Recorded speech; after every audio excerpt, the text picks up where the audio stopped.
அரசனும் அமைச்சரும் ஒரு நாள் ரொம்ப சாவகாசமாக பேசிக்கிட்டு இருந்தாங்களாம்.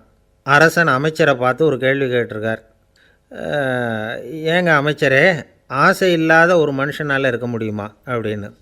ஏன் முடியாது, துறவி அப்படிங்கிறவங்கெல்லாம் அப்படிப்பட்டவங்க தானே அப்படின்னாராம் அமைச்சர். அவங்கெல்லாம் உண்மையிலேயே ஆசையை விட்டவங்க தானா அப்படின்னு கேட்டாராம் ராஜா. அப்படி தான் இருக்கணும் அப்படின்னாராம் அமைச்சர். அப்படின்னா ஆசையே இல்லாத ஒரு உண்மையான துறவியை நான் பார்க்கணுமேன்னார். அது என்ன பிரமாதம், அதுக்கு நான் ஏற்பாடு பண்ணுறேன் அப்படின்னு விட்டார் இவர். சொல்லிவிட்டு உடனே புறப்பட்டு போனார். அங்கே தேடினார். அப்புறம் தான் அவருக்கு புரிஞ்சுது உண்மை துறவியை கண்டுபிடிக்கிறது எவ்வளவு கஷ்டமான காரியம்னு. இருந்தாலும் ராஜா கிட்ட சொல்லியாச்சே உண்மை துறவியை காட்டுறேன்னு. இப்போ என்ன பண்ணுறது? ராஜா கிட்ட சொன்னபடி நடக்கலைன்னா அவருக்கு கோபம் வந்துடும். அமைச்சர் ஒரு யோசனை பண்ணார். அவருக்கு ஒரு வழி தெரிஞ்சுது. அதுதான் சரின்னு முடிவு பண்ணார். அதாவது அந்த ஊரில் அவருக்கு தெரிஞ்ச நாடக நடிகர் ஒருத்தர் இருக்கிறார், நல்லா நடிப்பார்.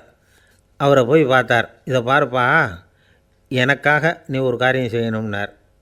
என்னன்னு கேட்டார் அவர். நீ ஒரு துறவி மாதிரி கொஞ்சம் நேரத்துக்கு நடிக்கணும். ராஜா உன்னை பார்த்துட்டு போகிற வரைக்கும் நடி, அது போதும். அதுக்காக உனக்கு 10,000 ரூபா தரேன் அப்படின்னார். அவர் எந்த காலத்தில் இவ்வளோ பணத்தை மொத்தமாக பார்த்துருக்கார். அதனால் உடனே சரின்னு ஒத்துக்கிட்டார். அமைச்சர் அரண்மனைக்கு திரும்பி வந்தார். என்ன அமைச்சரே, இன்னுமா ஒரு உண்மையான துறவி கிடைக்கலன்னார். உண்மையான துறவி ஒருத்தரை இப்போ தான் கொஞ்ச நேரத்துக்கு முன்னாடி பார்த்து பேசிவிட்டு வர்றேன். அவர் நம்ம ஊருக்கு வெளியில் குளத்தங்கரையில் உள்ள ஒரு ஆலமரத்துக்கு அடியில் உட்காந்துருக்கிறார் அப்படின்னார் இவர். அப்படின்னா உடனே புறப்படுங்க அப்படின்னார் ராஜா. பரிவாரங்களோடு புறப்பட்டார். அங்கே அந்த மரத்தடியில் அந்த ஆள் வேஷம் போட்டுக்கிட்டு துறவி மாதிரி உட்காந்துருக்கிறான். ராஜா நேராக போனார். அந்த துறவி காலில் பொத்துன்னு விழுந்து வணங்கினார். உடனே ராணியும் அவர் காலில் விழுந்தாங்க. அடுத்தபடியாக அமைச்சர் விழுந்தார். அவருக்கு தெரியும் இது நம்ம ஆள் தான்னு. இருந்தாலும் என்ன பண்ணுறது, நேரம். அப்புறம் பரிவாரங்கள்லாம் துறவி காலில் விழுந்து ஆசீர்வாதம் வாங்கிட்டாங்க. ராஜா அப்புறமா தங்கத்தட்டில் பொன்னையும் பொருளையும் வச்சு அந்த துறவிக்கிட்ட ரொம்ப பணிவாக நீட்டுறார். தாங்கள் தயவு பண்ணி இதை ஏற்றுக்கணும் அப்படின்னு வேண்டிக்கிட்டார். அந்த துறவி பற்றில்லாமல் அதை பார்த்தார். எல்லாத்தையும் திறந்துவிட்ட எனக்கு இதெல்லாம் எதுக்காக அப்படின்னு சொல்லி அதை மறுத்துட்டாராம்.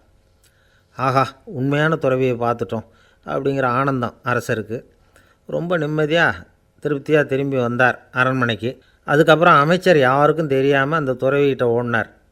சொன்ன பிரகாரம் பணத்தை நீட்டினார். இந்தாப்பா, நான் உங்ககிட்ட சொன்னபடி 10,000 ரூபா பணம் எடுத்துக்கோ அப்படின்னார். அந்த ஆள் ராஜா கிட்ட சொன்னது மாதிரியே எல்லாத்தையும் திறந்துவிட்ட எனக்கு இதெல்லாம் எதுக்காக வேணாம் அப்படின்னு விட்டாரான்.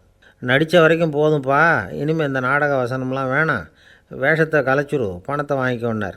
இல்லைங்க, இது வேஷம் இல்லை, இது வசனமும் இல்லை, இது உண்மை. கொஞ்ச நேரம் துறவி மாதிரி நடித்ததுக்கே இந்த தேசத்து ராஜா, ராணி, அமைச்சர், பரிவாரங்கள் எல்லாம் என் காலில் விழுந்து வணங்குறாங்க. அப்படின்னா உண்மையான துறவியாக இருக்கிறது எவ்வளவு பெருமையான விஷயம். நான் உண்மையான துறவியாக ஆக போகிறேன், அப்படி முடிவும் பண்ணிட்டேன் அப்படின்னார் அந்த நடிகர். வேஷம் கூட எப்படிப்பட்ட விளைவுகளை உண்டு பண்ணுது பார்த்தீங்களா. நம்மால் ஒருத்தன் ரொம்ப வசதியாக தான் இருந்தான். ஒரு நாள் அவன் சொத்து பூரா திருட்டு போயிட்டுது.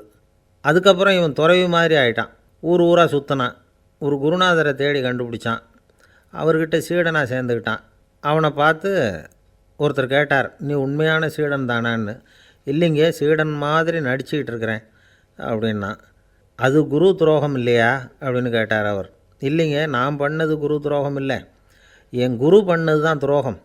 என்னுடைய பணத்தை கொள்ளையடித்தது இவர் தான். அதை எங்கே வச்சுருக்காருன்னு கண்டுபிடிக்கிறதுக்காக தான் இவர்கிட்ட சீடனாக சேர்ந்துருக்கிறேன் அப்படி